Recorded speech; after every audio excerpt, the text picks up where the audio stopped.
Assalamualaikum anak-anak. Bagaimana kabarnya hari ini? Semoga selalu dalam keadaan sehat ya. Sudah siapkah untuk belajar hari ini? Jangan lupa baca doa dulu ya.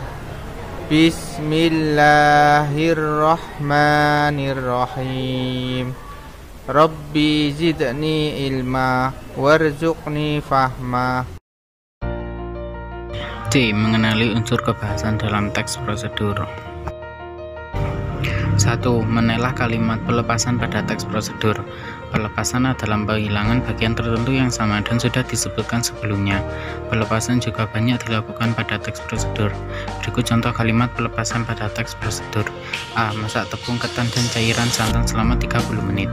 B. Aduk terus tepung dan santan yang dimasak hingga mengental dan berwarna kecoklatan. C. Angkat adonan dan setelah dingin cetak hasil tepung dan santan yang telah mengental hingga membentuk persegi panjang. D. Taburi wijen di atasnya. Hasil tepung dicampur santan yang telah mengental dan telah dibentuk menjadi persegi panjang. 2. Mengenali kalimat ajakan dan larangan dalam teks prosedur. Kalimat ajakan merupakan kalimat perintah yang berisi ajakan untuk melakukan suatu hal. Sebaliknya, kalimat larangan merupakan kalimat perintah yang berisi larangan untuk melakukan suatu hal. Perhatikan contoh berikut.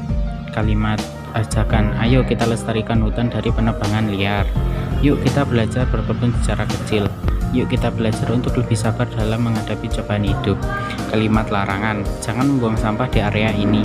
Jangan berisi selama berada di ruang perpustakaan. Janganlah kau selalu menyalahkan orang lain jika engkau tengah mengalami kegagalan. 3. Mengenali kalimat inversi dalam teks prosedur. Kalimat inversi adalah kalimat predikatnya yang mendahului subjek yang dan berfungsi untuk menegaskan makna dari kalimat tersebut. Kalimat inversi sendiri memiliki ciri-ciri antara lain predikat selalu mendahului subjek. Kalimatnya harus didahului dengan kata kerja dan makna kalimat inversi lebih tegas dibandingkan kalimat versi. 4. Mengenali ragam kalimat dalam teks prosedur. Ragam kalimat dalam teks prosedur yaitu sebagai berikut. A. Menggunakan kalimat perintah. B. Menggunakan bentuk pasif atau untuk proses. C. Menggunakan kriteria atau batasan. D. Menggunakan kata keterangan cara, alat, dan tujuan. E. Menggunakan kalimat saran atau larangan. F. Menggunakan kata penghubung dan pelepasan kata acuan. G. Menggunakan akhiran dan akhirankan pada teks prosedur. 5. Mengidentifikasi struktur teks prosedur. Berikut ini merupakan struktur pembangunan teks prosedur. A. Tujuan dari penulisan suatu teks prosedur yang dibuat dan berupa hasil akhir yang akan dicapai dari pembuatan teks prosedur tersebut. Teks prosedur bertujuan untuk menunjukkan atau menjelaskan sesuatu dengan langkah-langkah yang urut. B. Langkah-langkah. Langkah-langkah adalah cara yang harus dilakukan untuk mencapai satu tujuan. Dilakukan kegiatan berdasarkan teks tersebut. Bentuk penyajian langkah terdiri dari dua bentuk, yaitu sebagai berikut. 1. Dalam bentuk uraian paragraf, kata yang digunakan misalnya pertama, kedua, ketiga. Dan 2. Dalam bentuk penomaran di setiap langkah dengan urutan ke bawah.